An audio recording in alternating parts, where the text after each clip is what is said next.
Bom, para isso ele vai focar tanto no termo popular quanto no termo cultura, né? E a proposta dele é desconstruir esse tema, né? essa leitura que se faz sobre esses dois termos para construir uma proposta de nova leitura, né? Então ele vai fazer uma crítica a duas abordagens sobre a ideia de cultura e de popular e, obviamente, de cultura popular. A primeira é que ele chama do senso comum.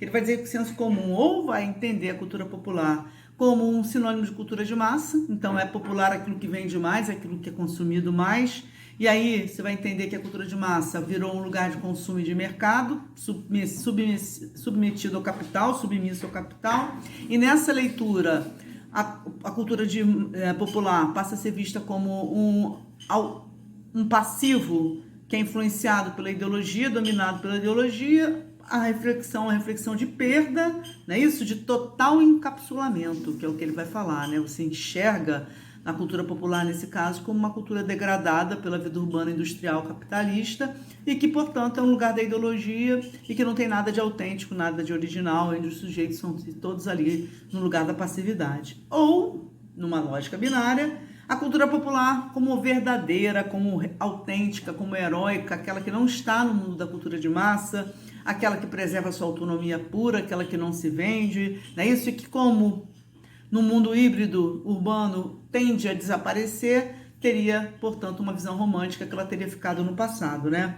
E o Hall vai falar que essas duas dimensões, tanto aqui vai enxergar a cultura popular como sinônimo de cultura de massa, portanto degradada, ou aquela que vai dizer que a verdadeira cultura popular é a que não se mistura e, portanto, é que é autêntica, original e que provavelmente ficou no passado, ele vai dizer que essas duas dimensões, essas duas visões, desconsideram a dialética da luta cultural, que é contínua para ele, que está em linhas complexas de resistência, aceitação, recusa, capitulação. Não é um jogo simples para ele, né? É um jogo muito complexo.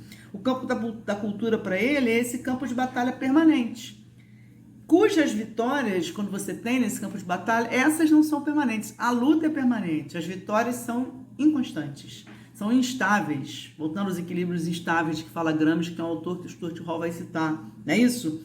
As posições estratégicas em disputa mudam, se reconfiguram. Então é disso que ele está falando, é uma luta, um campo de batalhas permanente, a luta é permanente.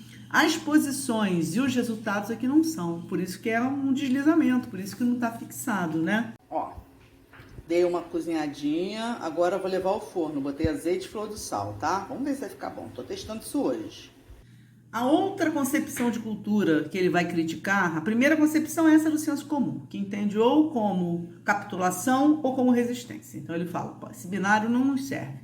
A outra é a visão antropológica de cultura, a classicona, que ele vai dizer que a ideia de cultura como modo característico de vida, que de certa maneira marcou a abordagem que a antropologia clássica sempre deu à ideia de cultura, para ele, ela fica presa num esforço descritivo de fazer inventário, de fazer uma etnografia daquele grupo, que acaba criando, primeiro, uma abordagem conteudista, tá? Pouco analítica, e principalmente essencializando aquele grupo, dando a entender que aquele grupo é aquilo.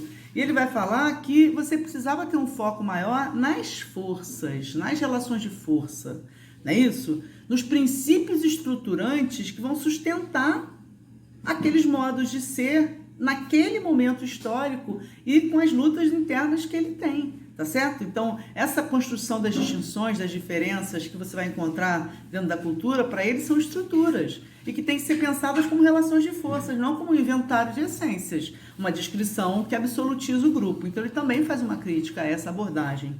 A partir dessas duas críticas, ele propõe uma nova maneira, que ele vai construir, ele desconstruiu, e ele vai construir o que ele entende por cultura popular, que eu vou explicar já já.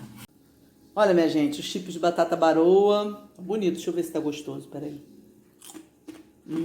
Crocante, ficou bom, um pouquinho salgado, mas bom, ficou ótimo. Essa pedrinha aqui, gente, é do signo de Virgem, meu ascendente, botei uma homenagem. Ó, salpicão misturadinho pra vocês verem. Aqui o arrozinho, ó, amarelinho, gostosinho. Estamos acabando as coisas, Liz está fazendo uma couvezinha, já vamos ter comidinha, tá? Bom, qual o terceiro sentido, portanto, de cultura, que não é nem o do senso comum, nem o antropológico, que para o Hall é a proposta menos simplificadora, tá? É entender a cultura popular, cultura de uma forma geral, mas a cultura popular especificamente como um lugar de luta. Aí, no caso da cultura popular, uma tensão contínua com a cultura dominante, né? Que implica em relacionamentos, influências e antagonismo. Então, a perspectiva que ele está propondo é dialética.